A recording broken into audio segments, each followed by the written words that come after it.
Hey, what's up everyone? Not too long ago I made a video on 10 cool things in Marvel's Avengers that weren't revealed in trailers, and after posting that video, I discovered a really cool mode in the game that I had no idea about until recently. That mode is called the H.A.R.M room, and knowledge of it has been around since October of 2019, but I think it flew under the radar for most fans, including myself. From what I've read, it sounds really fun, so we're going to spend this whole video discussing what it is. So I'll quit beating around the bush and actually describe what the H.A.R.M room is. And if it sounds familiar, that's because it's basically the same as the X-Men's Danger Room, where our heroes will fight simulated enemies for practice. In the game, it seems like this will be used primarily as a training mode, but it has some gamified qualities added onto it. Namely, it's a wave-based horde mode type thing, where we will pick a hero and try to survive increasingly difficult waves of enemies, 15 waves to be exact. I looked up a few different articles that explained their experience in the H.A.R.M room, so I'm going to share some quotes that I think were especially interesting. So let's start with Inversecom, who I think gives a good summary of the H.A.R.M room. I got the chance to test out the game's introductory 8A sequence set on the Golden Gate Bridge, as well as a second demo pitting Ms. Marvel's polymorphic powers against 15 waves of foes in the H.A.R.M room. Though there were a few moments I wasn't sure what the hell I was doing, I came away hungry for more. I also like this quote from Games Radar because they give a good overall description of the mode, as well as Ms. Marvel's playstyle. I was allowed to test out Ms. Marvel's moves in the H.A.R.M room, a training simulator where enemies come in waves, with each wave increasing in difficulty. I found that Ms. Marvel's stretching abilities came in handy when trying to get away from enemies, as I could reach out for a faraway ledge and easily grasp it and pull myself to safety. Kicking someone with an especially bendy leg, upon which is attached to a massive foot, is incredibly satisfying and super effective. Ms. Marvel can also use her stretchiness to duck and slide away from enemies, and her special moves include healing herself, using a massive hand to smack an enemy away, and obviously Embiggen, which sees her grow absurdly large and dole out extra damage. What stands out to me in that quote is where they describe being able to reach out to faraway ledges and pull themselves up. This makes it sound like these H.A.R.M room maps will be pretty large instead of being just an empty room or taking place on only the first floor. Being able to escape to higher floors through the added verticality sounds like a fun inclusion and gets me even more hyped for this mode. The next quote isn't quite as positive, but it does give some good honest insight as to what to expect. This quote is from twinfinite.net. To break it down in game terminology, the H.A.R.M room summoned waves of increasingly difficult enemies, and I had to survive all of the waves. Unlike normal wave-based game modes, if you died during a specific wave, the game forced you to retry that wave but with the added benefit of full health. Full disclosure, I died and was subsequently resurrected on the last wave. What good is a wave-based challenge if it doesn't force you to start over from the beginning? Still, the waves got exponentially harder the further I got into the mode, not Dark Souls or Battletoads difficult, but still difficult nonetheless.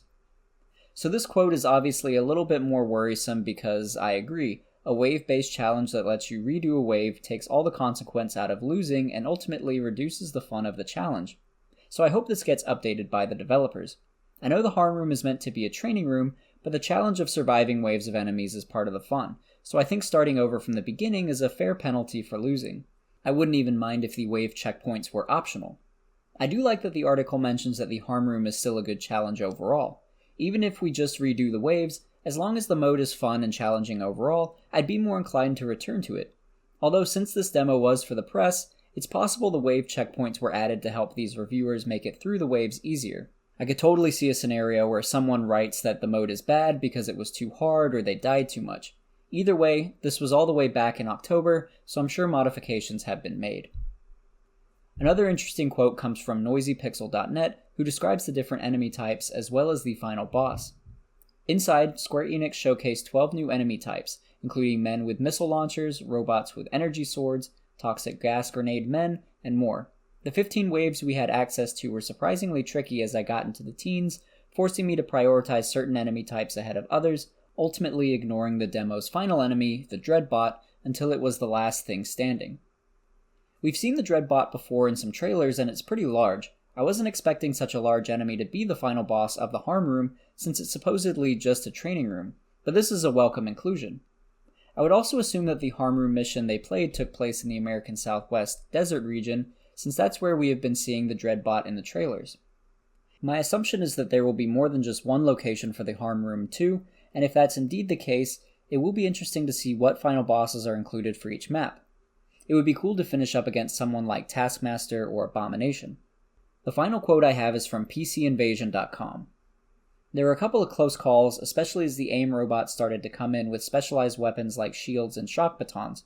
Fortunately, some enemies drop health vials after they're defeated, which kept me going until my healing power recharged. I was able to defeat the final boss, a giant robot with a flamethrower, by using my embiggen power to kick it and step on it. In the previous quote, they mentioned that the Dreadbot was the final boss, and I'm picturing this massive AIM robot that you have to fly up to reach. But in this quote, they're saying they stepped on it. We've seen Kamala embiggen in the game, but she doesn't grow that big.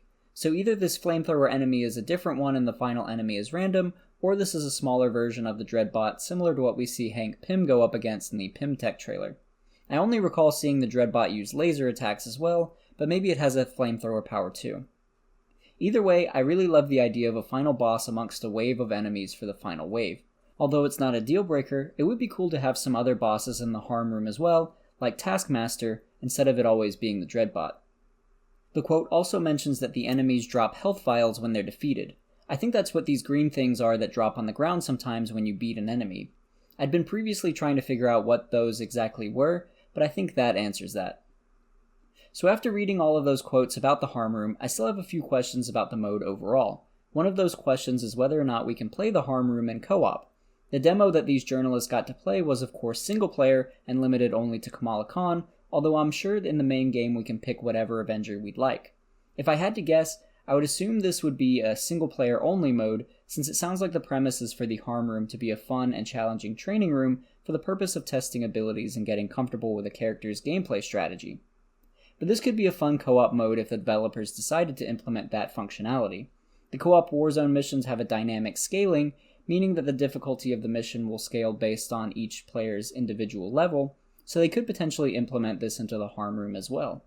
I mentioned the H.A.R.M room basically being the equivalent of the X-Men's Danger Room, so I think that begs the question of, does this suggest the X-Men in some way?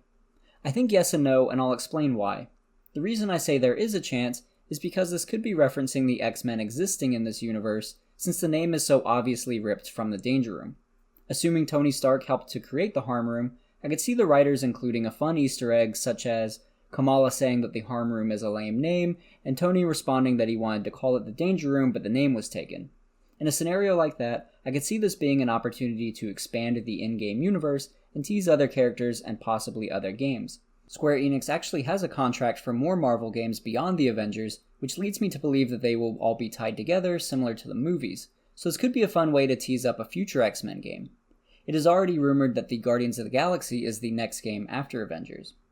However, I'm not confident that we will see any X-Men characters in the Avengers game, although some popular X-Men have been Avengers in the comics. Besides Scarlet Witch and Quicksilver, the main one that stands out is Wolverine. So I wouldn't get your hopes up for the X-Men just yet. This could even just be a scenario where the developers couldn't think of a better name than Danger Room, so they decided to use the name H.A.R.M room instead. As far as where we unlock the H.A.R.M room, I don't think it'll be something from the main menu. I think this is something we will unlock in the Chimera helicarrier, since it'll be our base of operations.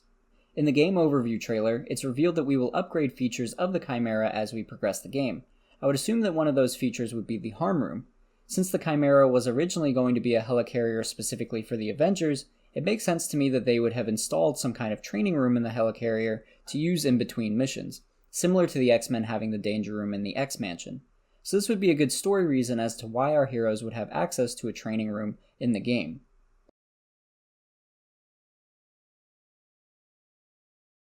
Hey everyone, while I was finishing the editing for this video, I think I found what could be a look at the actual H.A.R.M room. In the game overview trailer, we get a small gameplay window showing off unlockable abilities, and I think this might be taking place in the H.A.R.M room. The environment looks very gray and simulated, and there are objects that you can climb onto to get to higher ground. I speculated a good bit about there being different levels of H.A.R.M room locations, but if this is indeed the H.A.R.M room, then we may just be looking at one level. In the comics, the Danger Room can simulate different environments, so the option for multiple maps could still be on the table, but I'd say it's less likely after seeing this. Although random final bosses could still be a thing. But yeah, I just wanted to throw that in before closing out the video, so let's get back to the original video. But overall, I got really excited when I learned about the H.A.R.M room, and I wanted to share what I found with everyone, just in case others weren't aware of its existence either. I think it'll be a really fun mode, and I like having a challenging mode that will help me learn a character's playstyle. The increasingly difficult waves actually makes perfect sense from a training perspective, because as you learn a character's abilities, you'll be ready to take on harder challenges. It'll also be interesting to see how deep the H.A.R.M room goes when the game comes out. For instance, will there be more than one level? Can we play it co-op? How big will each map be? Will there be more than 15 waves? Etc. But I'm really looking forward to trying this mode out for myself. As we get closer to release, I'll continue to update this channel with more news and breakdowns regarding the Avengers, so stay tuned for that. And if you'd like to discuss the game and stay up to date with other fans, you can join us on Discord. The link is in the description below. But thank you for watching, and I'll see you in the next video.